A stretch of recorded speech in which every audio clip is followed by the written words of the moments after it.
I commend those speeches to you.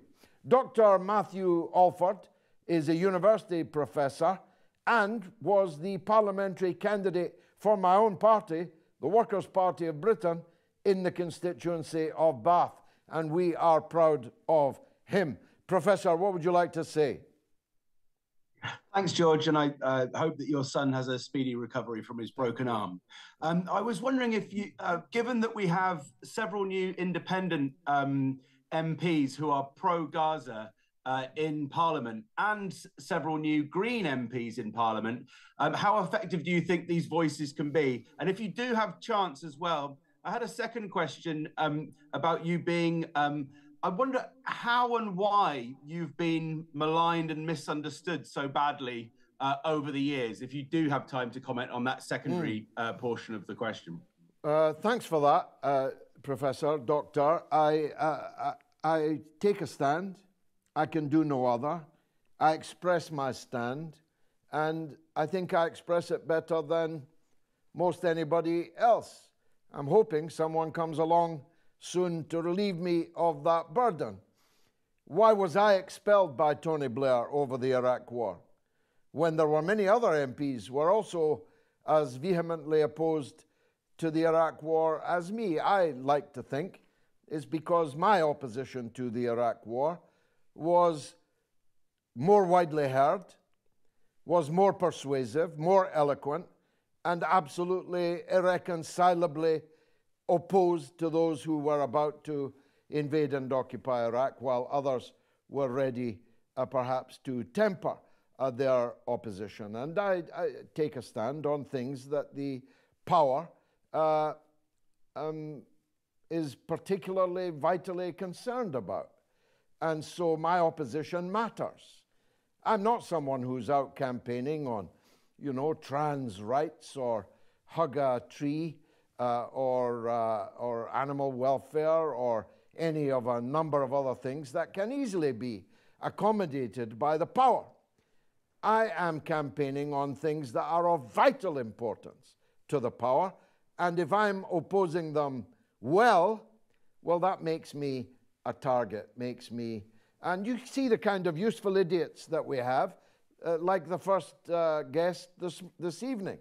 There are people who cannot see the wood for the trees. And unfortunately, it'll take some time to properly convert them to see the whole wood rather than have their nose up against one tree and unable to see anything else. On the first issue that you raised, Doctor, remind me again what the first point was. We've got 4 new MPs who are promoting Gaza, and 4 new Green MPs, which is, I guess, a good sign for that kind of movement.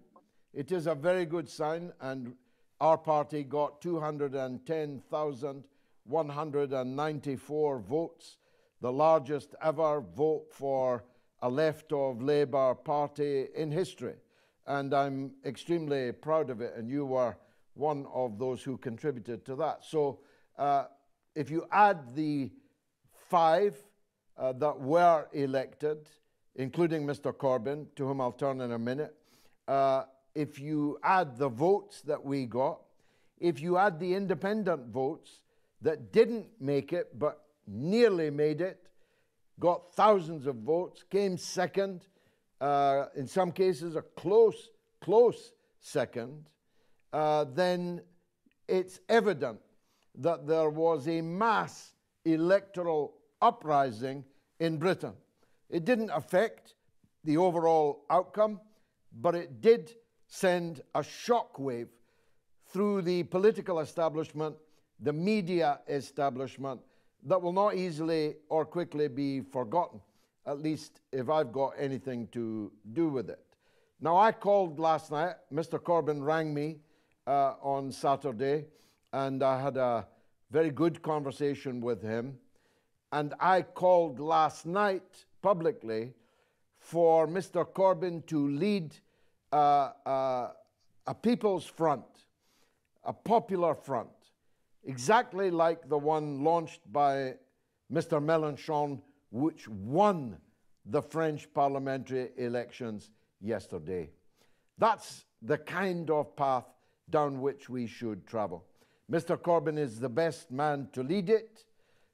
He has the benefit of a parliamentary seat. He has the benefit of 40 years of experience, and there is much love and affection for him in the country. So we, our party, yours and mine, are inviting Mr. Corbyn to lead us, to form a front of all the campaigning organizations, all the solidarity movements, all the political parties like ours, form us all into a front, which he should lead, and we will follow him. I think that's the best way to make the maximum impact.